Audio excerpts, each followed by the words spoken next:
the first designs for a rapid response refugee camp, and the first serious planning about how to start the aid organization that would become Altruist Relief started in 2009 at the Kachemak Bay campus in Homer, Alaska. That summer, I began building prototypes of the rapid response refugee camp model in my yard. This tensegrity design ended up being just one of many shelved prototypes. After college and saving money through 2011, I got the first bus and built the first gear in 2012. In 2013, I added every object I had ever owned to the kitchen, bought every teepee on Craigslist in the Northwest, filled the bus to the roof with custom gear, and we began making 60-gallon meals. By 2014, we had a 10,000-pound kitchen, including 8 teepees that we could move 1.5 miles into the forest on bicycle carts, and we made 120-gallon meals.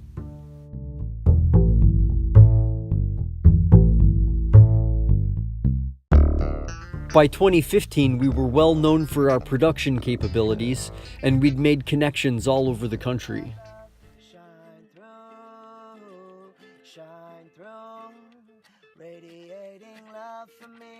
From 2015 to 2016, the kitchen almost doubled the amount of custom-made gear that it carried, and was able to consistently put out 100-gallon meals for dinner, and we carried so much water line that we could tap a mountain spring and run it into our gravity-fed filtration system from 2 miles away.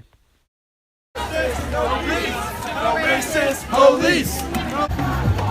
Hey, could you tell me why you're marching today? For the people and for my future. No, I don't know about Portland specifically. 30,000 residents needed to be rescued off of their rooftop by helicopter and by boat. It resulted in 160,000 structures being ruined, including 85,000 homes. Partnering with the Family of Friends relief effort and Organic Valley, we responded to the 8th 500-year flood to hit Louisiana in a year and a half.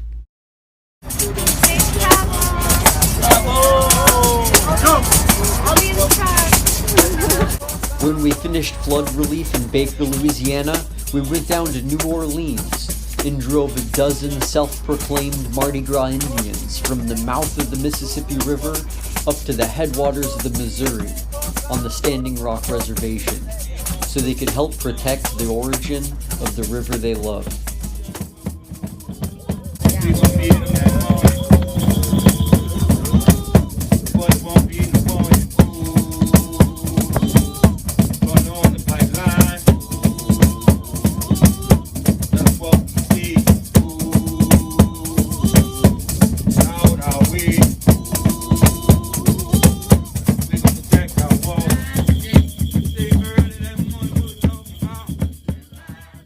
Then we returned on the night of the water cannons.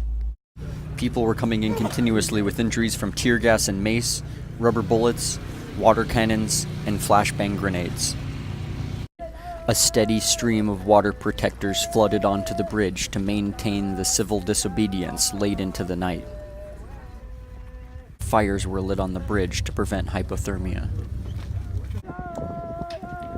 They stood strong, unarmed and unyielding, to save the water used by the merciless military police force paid to attack them. Let them hear you sing. Let them smell our sage. They throw tear gas at us, and we burn sage for them. Only a trio from Palestine remained, to pray at the site of a war zone that they described as eerily familiar. And after a fundraiser at K-Bay Cafe, we brought 6.5 of our giant teepees from 1,000 miles away. And we set them up at Two Spirit Camp, a place for LGBTQ youth to gather in the center of Oceti-Sakowin. They were set up by November 24th, a date that the Lakota were celebrating as Decolonize Day, by trying to evict a group of militarized riot police who had set up on an ancient burial ground across the river, overlooking the Oseti-Sakowin camp.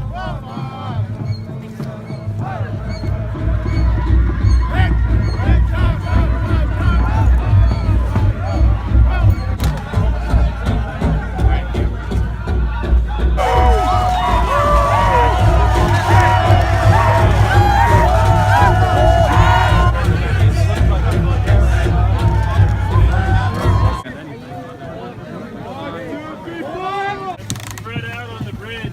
Spread the weight out. Between you guys. Should we give them all?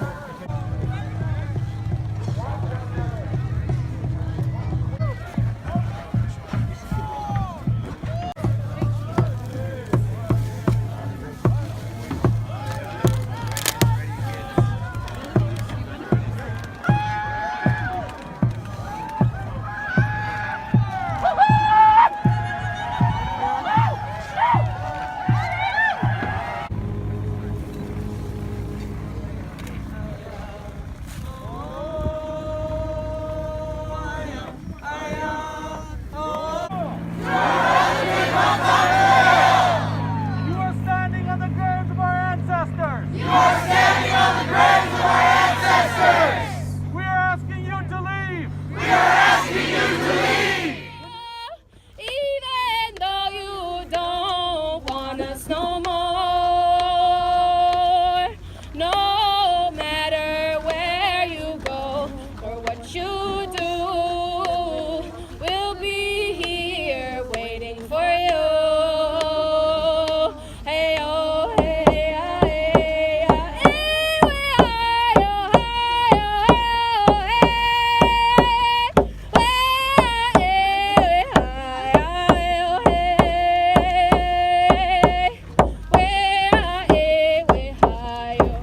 By the night of December 3rd, it was estimated that Standing Rock had a population of 20,000 people, and that nearly a quarter of them were veterans. I spoke in a previous video about the Moria men's refugee camp on the Greek island of Lesvos, off the coast of Turkey. This refugee camp was run like a prison with double chain link razor wire fences and people living in tents in the yard. This generally low standard of living led these single men to seek any other place to live that they possibly could, and so they ended up settling in this series of abandoned warehouses ran by European anarchists called No Borders Kitchen. People were able to gather together based on their country and language of origin, and it gave people a sense of community and citizenship that they didn't have at the Moria camp. No Borders Kitchen gave them the opportunity to cook and eat communally together the traditional food that they would have made at home. When they were living in the Moria refugee camp, the men were provided with food that was cooked off-site and brought in by a local Grecian business. Each refugee then received 90 euros a month from the United Nations, which they used to purchase a little bit of additional food to supplement the meals that they were receiving from the refugee camp.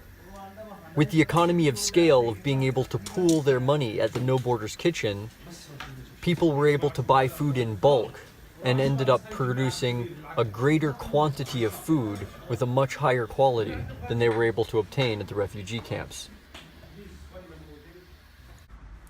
Aside from just serving as an overflow from the Moria men's camp, it also served as a place for men to meet up with family members that they had been separated from that were living at the TEPE camp for families, literally right next door to the No Borders Kitchen. We were able to get a volunteer position inside the UN-run KERA camp for families, but it was strictly forbidden to take any pictures or videotape while on the inside. The older temporary dwellings were in the process of being torn down and thrown away, so I scavenged the material and made a procedural video showing how to take apart and manipulate the material to create other objects. NT found traditional decorative designs and stenciled them onto the buildings. Both camps are situated on a beach that receives a ceaseless flow of rafts. and both camps look out over the water at the hills of Turkey, and at the edge of a mass migration fleeing an entire civilization that is now in ruins. The kitchen was able to serve over 100 gallons of food in a single meal on 7 wood stoves, mounted inside the largest functional teepee in the world. In just several hours, we set up our rapid response tent and the entire kitchen inside of it on the lawn of an event center. Ultimately, we set up 3 field kitchens in Houston following Hurricane Harvey, but in the 2 weeks that this one was set up, it saw more than 100 volunteers.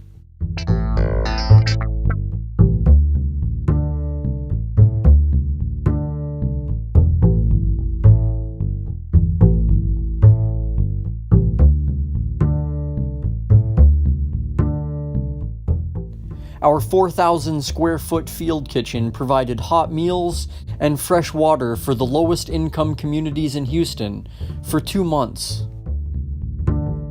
We cooked on 250,000 BTU propane burners and set up a 500 gallon a day reverse osmosis water system with a propane on-demand hot water heater and a full drain system. Then we tore down the entire kitchen in 12 hours, moved it 100 miles, and set it back up in 12 hours, while making 3 meals a day for 200 people. In total, we cooked over 10,000 free hot meals for the lowest income communities in Houston. So that's what we've been up to logistically, but I mentioned we're radically financially transparent as well. Let's take a look at what that means. It means that whoever recently contributed to the $29.50 we raised on PayPal can see their initials and their amount and the date. It means that the 4 rabbis can see we took into account their cash donation of 200 ones and 10 tens. And you can see that with miscellaneous parts, propane, and gas, we spent $443. And you can see that in order to get the bus on site, it cost $407. Then if we add $700 for stoves, $200 for a website, and $70 on vegetables, then we end up with about $900 left for expenses.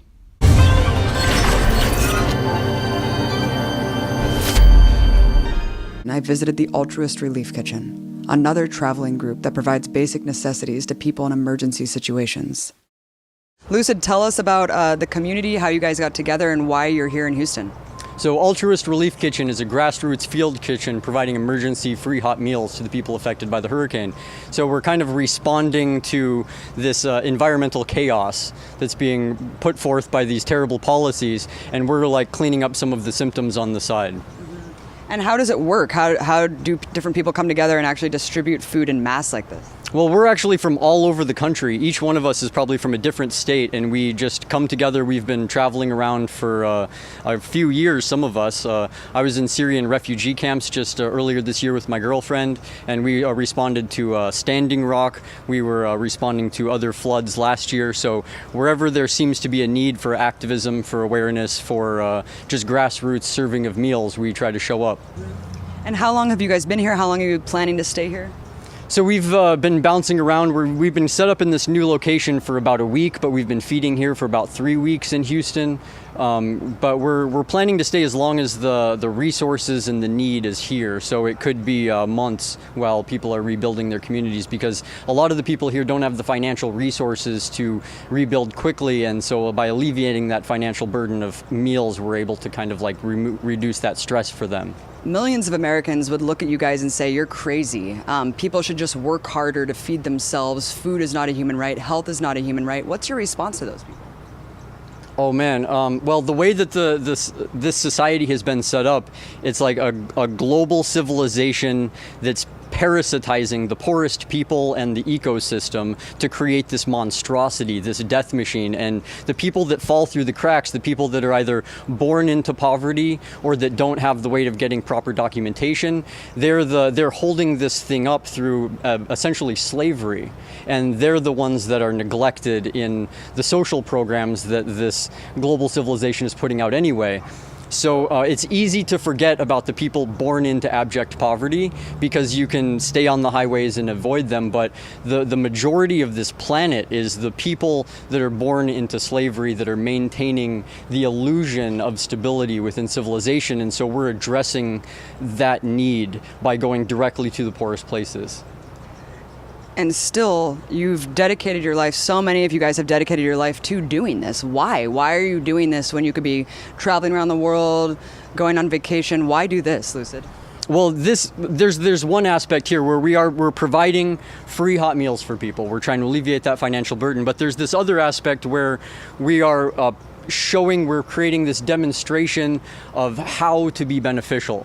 We are like motivating people to want to be beneficial and to want to engage in this global civilization and create positive change. But then we're trying to provide some sort of a concrete mechanism for them to go about that.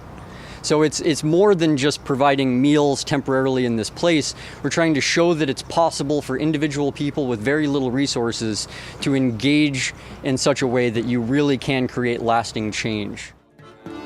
One day, this will all come crashing right down.